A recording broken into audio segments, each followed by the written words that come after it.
Assalamualaikum warahmatullahi wabarakatuh. Halo teman-teman, ketemu lagi dengan Bunda Dewi. Hari ini Bunda Dewi mau mengenalkan teman-teman tentang arti puasa. Nah, teman-teman sudah tahu belum arti puasa? Hari ini teman-teman simak baik-baik ya penjelasannya. Ramadan adalah bulan yang dinanti oleh umat Islam. Seluruh umat Islam sangat merindukan bulan suci Ramadan. Bulan suci Ramadan ini memiliki banyak keutamaan, teman-teman. Mau tahu apa saja keutamaannya? Pertama, pintu surga dibuka. Kedua, pintu neraka ditutup. Ketiga, setan-setan dibelenggu. Keempat, doa-doa dikabulkan. Yang kelima, dosa-dosa dihapuskan. Yang keenam, pahala dilipat gandakan. Nah, teman-teman, siapa saja yang mau mendapatkan keutamaan di bulan suci Ramadan? Yuk, kita berlomba dalam kebaikan. Nah, teman-teman, puasa adalah ibadah menahan diri dari hal-hal yang membatalkan puasa. Dari mulai terbit matahari, dari mulai subuh, dan terbenamnya matahari sampai maghrib. Jadi, puasa itu dimulai dari terbitnya matahari sampai terbenamnya matahari.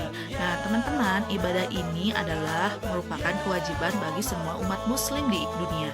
Ibadah puasa ini diperintahkan oleh Allah Subhanahu wa taala melalui firman-Nya dalam surat Al-Baqarah ayat 183. Habis puasa ini wajib ya, teman-teman. Apakah semua orang wajib berpuasa? Mau tahu? Ya, kita lanjutkan ya penjelasannya.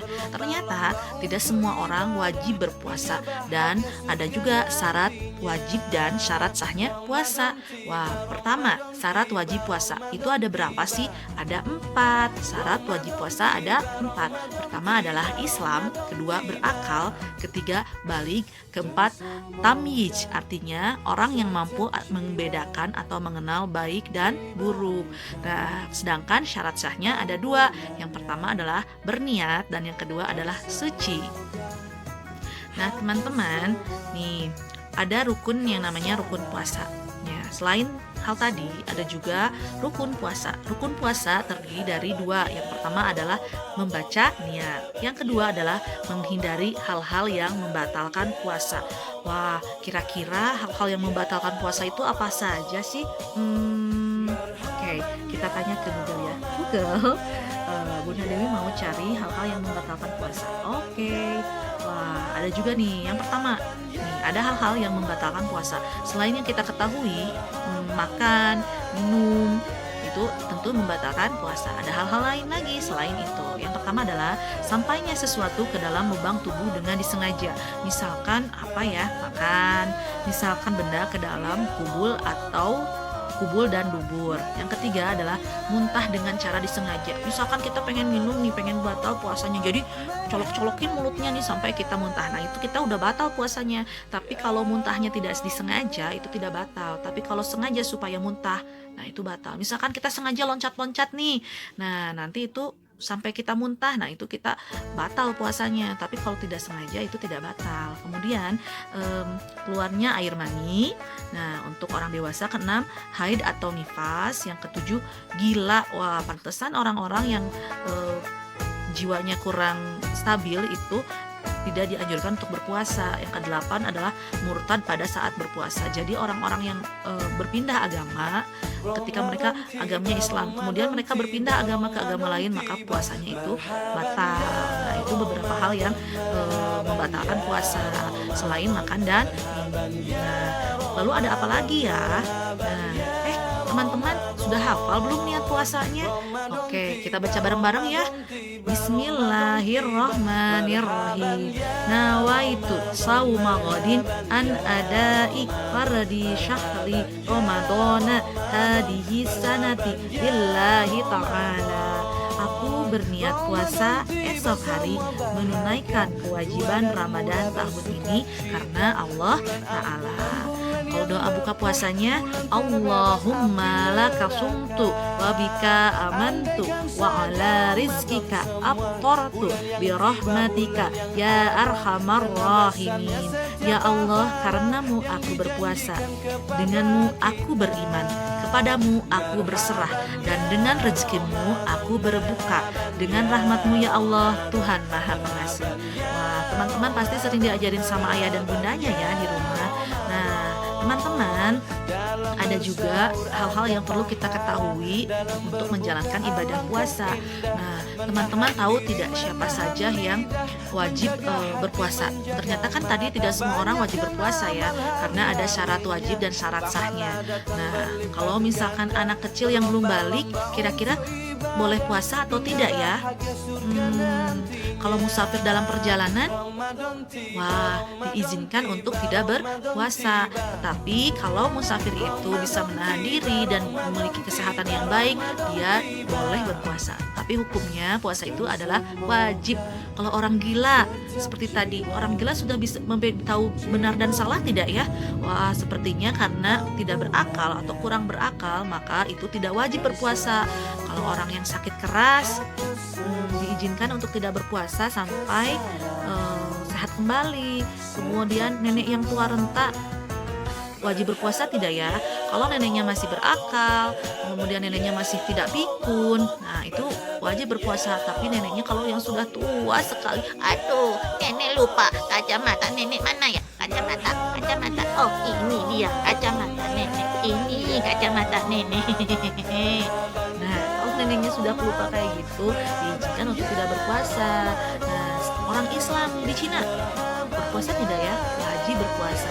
Orang Islam dimanapun berada, mereka wajib berpuasa. Kalau ibu-ibu yang sedang hamil wajib berpuasa ya? Wajib berpuasa nggak ya? Wah, ternyata dulu Bunda Dewi pernah hamil nih teman-teman, mau punya bayi. Kemudian Bunda Dewi konsultasi ke dokter. Pada dasarnya Allah itu mengizinkan ibu menyusui, ibu yang mengandung untuk tidak berpuasa agar dapat menjaga kesehatan janinnya. Tapi kalau dirasa ibunya sehat, janinnya sehat, itu boleh berpuasa. Tapi diizinkan juga kalau yang kurang sehat untuk tidak berpuasa. Nah, kemudian orang yang sakit itu tadi diizinkan untuk tidak berpuasa sampai sembuh. Kemudian anak kecil yang baru berumur 3 tahun wajib puasa nggak ya? Itu tidak wajib berpuasa karena tidak tahu mana yang baik dan benar. Kemudian belum tahu mana yang baik dan benar, belum ahil balik ya. Nah, itu tidak wajib untuk berpuasa. Bayi yang baru lahir, apalagi bayi yang baru lahir, 1 menit aja dah mau cucu, mau pipis. Nah, itu nggak wajib berpuasa ya. Kemudian kucing, kucing wajib berpuasa nggak ya? Karena ya kucing bukan manusia ya, jadi tidak wajib berpuasa ya. Nah, seperti itu. Nah, teman-teman, itu adalah beberapa hal yang menjadi gambaran siapa saja yang boleh berpuasa atau tidak. Mau anak TK udah wajib berpuasa belum ya? Kalau anak itu mau belajar berpuasa boleh, tapi hukumnya tidak wajib karena kalau tadi syarat wajib berpuasa itu adalah beragama Islam. Kemudian sudah berakal itu dapat berpikir dengan baik. Kemudian ketiga, balik atau usianya sudah dewasa. Kalau anak TK kan belum dewasa. Kemudian tamyiz atau tamyiz atau memiliki kemampuan untuk mengenal mana yang benar, mana yang salah. Sedangkan anak TK kan belum bisa ya teman-teman, jadi sebetulnya belum wajib. Tapi kalau mau belajar itu lebih baik, gitu, betul. Nah, kemudian teman-teman, apalagi sih yang kita pelajari tentang puasa ini? Nah, Bunda Dewi mau mengenalkan apa saja yang sunat untuk dilakukan saat berpuasa. Nah, di sini ada beberapa hal yang sunat untuk dilakukan saat berpuasa. Sunat itu artinya jika dilakukan akan mendapatkan pahala, dan jika ditinggalkan itu tidak berdosa. Yang pertama adalah mengakhirkan waktu bersahur. Ya, jadi sahurnya jangan terlalu malam, tapi ketika mau habis waktu sahur dia cepat-cepat sahur supaya tadi mengakhirkan waktu sahur, karena Nabi Muhammad SAW pun demikian ya.